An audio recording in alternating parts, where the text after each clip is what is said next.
swing vision camera. I only want you to focus on Bubba's head and his cap.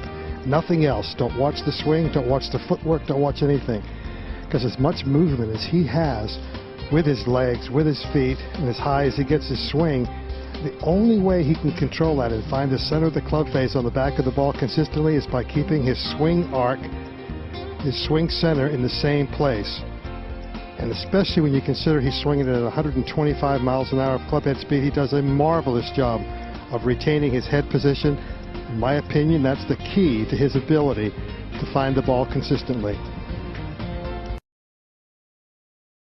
Let's use our Konica Minolta BizHub swing vision camera to show how Dustin Johnson creates so much power in his golf swing. I want to identify the distance his arms are from his body at address, because as he takes the club away, you're going to see the arms breaking away from the body, getting a little bit farther away from him. The net result of that is, at the halfway back point, you're going to see the club head getting inside of his hands. Now, that's not good, because what that leads to is his infamous wrist position at the top of his backswing. And that's what everybody focuses on, this position right here. But really what I want you to focus on is how wonderfully he rotates his knees, how beautifully he turns his hips and his torso. That unbelievable body rotation is really the key to his explosive power.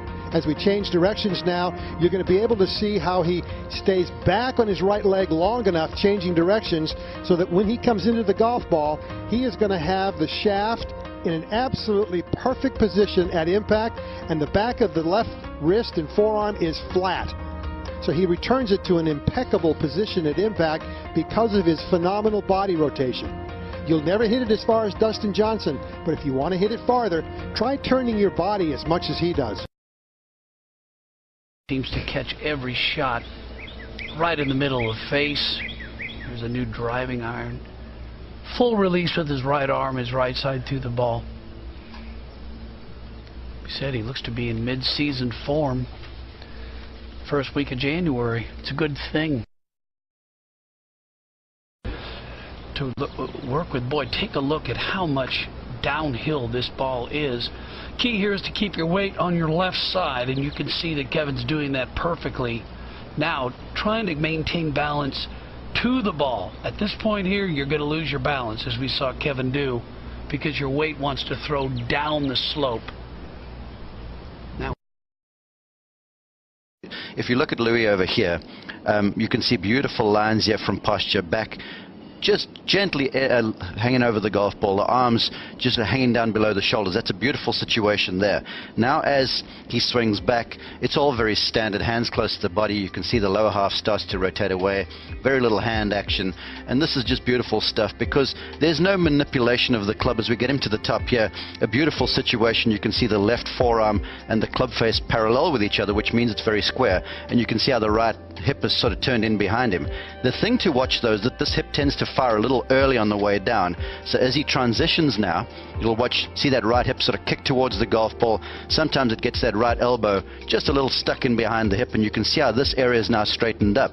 So from that beautiful posture that he was bent in as we continue to take him through, you can see how the lower half's pulled in underneath him, and so it forces him to have to use the hands a little too much. Sometimes he gets late, and so as a result he also puts some pressure on the lower back.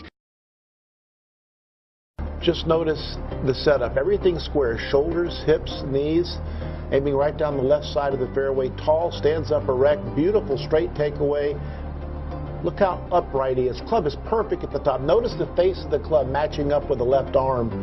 All his weight is shifted into his right side. He's loaded up perfectly. Now he'll start the downswing with his legs. Notice him drive down the line. Look how well his head stays in, maintains his spine angle. Always like the way this young man swings the golf club. And how you release the club, how you might hold it. Another look here at the swing in slow motion. Trying to get that shaft to stand up a little bit more in the backswing. Let's see if it flattens out on the way down. He did hit a cut here though, so sometimes you're a little bit more on top of it, which he was right there. He didn't really flatten it out on the downswing there, but when you're trying to play a cut, you're a little more on top of it and holding off. How long do you think a process like that takes?